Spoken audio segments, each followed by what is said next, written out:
this is what I've come to realize about like messing around with like maybe one, two, or three chicks, right? Just imagine what I've come to realize is that it puts you in a position whereby you're just fucking chilled, right?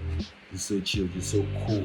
I'll give you guys an instance, right? When I was living in Cyprus, I lived in Cyprus for like 5 years, right?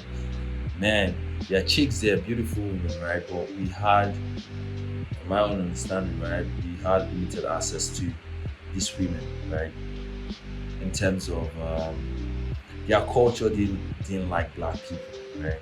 Even though the women liked us, but they were scared of being with us because there are people who shame us. To be honest, like most Cypriot people are not that open-minded to getting into a relationship with black people. So even though the ones that want to, they were like hesitant because what would their people say and stuff like that. But not regardless of that, women were still like white women were still you would still see relationships with like white and black people, right? But it was just you know what I'm saying, you would have few, right? And just living in that environment as we grew older, we kind of like understood that we were abundant regardless, like we were abundant. But the thing about it was that we were quite very cautious because when you meet a chick, like you want everything to go well because you don't know when you come across another chick, right?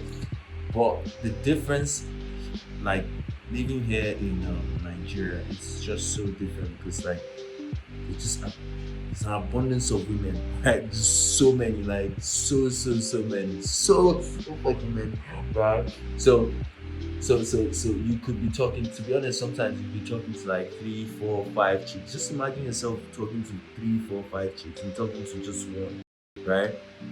Talking to one, how would you feel? How would your interaction look like with that girl you're talking to, right? But compare that to talking to three chicks, right? You're talking. One is calling you, Chiamaka is calling you, Adama might be texting you, Nicole might be complaining, oh, why haven't you called me back, right? And maybe you have Sandra over there who's like not even like ready to return your text or whatever.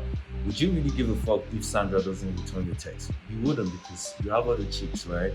Texting you. Would you really worry about like how the date went? Like, of course, you should have the good, interaction when you go out on these dates. But would you really like try and like pick points? Oh, maybe I didn't say this. Who gives a fuck? Like, as long as you went out there, you gave like. Of course, I'm sure you guys are giving good vibes when you go out on these dates, but like you wouldn't really like be so like cautious, like trying to make sure everything goes right. And that's the thing about abundance, right? Even though we had an abundance mindset living in Cyprus with limited access to women, right? But there was still this. I'm comparing it right now. There was this cautiousness, like trying to make sure that like you hit every dating rule and just trying to make sure everything goes well. But over here, it's like you're just calmer, especially when you're not into like three girls or four girls. Like you're texting them, you're talking to them, right?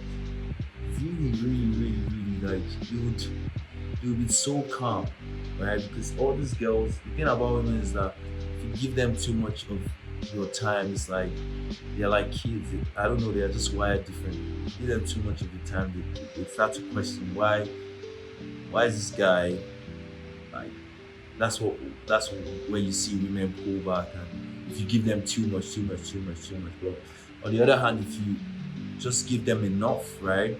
They start complaining like they start wondering and sometimes start complaining why is it that you're not giving them enough of your attention. And the reason why you're not doing that, right, is because you're dispensing all of those energies to you're dispensing those extra energy that you would give Sandra on a normal day, but you're giving it to Nicole, right? You're giving that extra energy to just a tiny bit. You're dispensing it there and then. You're giving it to Chiamaka. You know what I'm saying? Because you're giving it to the other chick, right? So now everyone is getting enough, but they're not getting so much, right? They get enough, they want more. So that puts you in a position whereby you just calm and you're allowing for these women to even pursue you, right? It to turn, and now you're calm. You're not even as long as the key is that you're not chasing, right? You could do whatever, man. Like do whatever you want to do. That's what I've realized. The key is that you're not chasing them, which is not like giving you the same energy. You're not going to do anything. You don't give a fuck because you have another chick who's even like, whew, and I'm saying all over you, like not all over you, but wants to talk to you, right? That's the difference. Another thing is that you are able to pick wisely, right? You're able to pick wisely because if you want this encounter, you have to go so well, like you're trying, even though you see those red flags, right? Right? You see those red flags, but because you're so not in abundance, you neglect them, right? You you want that thing to work out. But but if you're abundant on the other hand, right? If you have other chicks you're talking to, you can pick from the options that you have and pick the best option, right? Yeah. So I was just thinking about that, right? And thought I put on the camera and just press record. And I think, yeah, I have all these streams. And there's this stream. Yeah, streams of thoughts. Like it's just from experiences that I'm having. I just like instead of like thinking about it. Of course I'm thinking about this thing, but sometimes I just want to come on. I want you guys to hear them as well as it's so yeah. Yeah, like, subscribe, man. Let's go.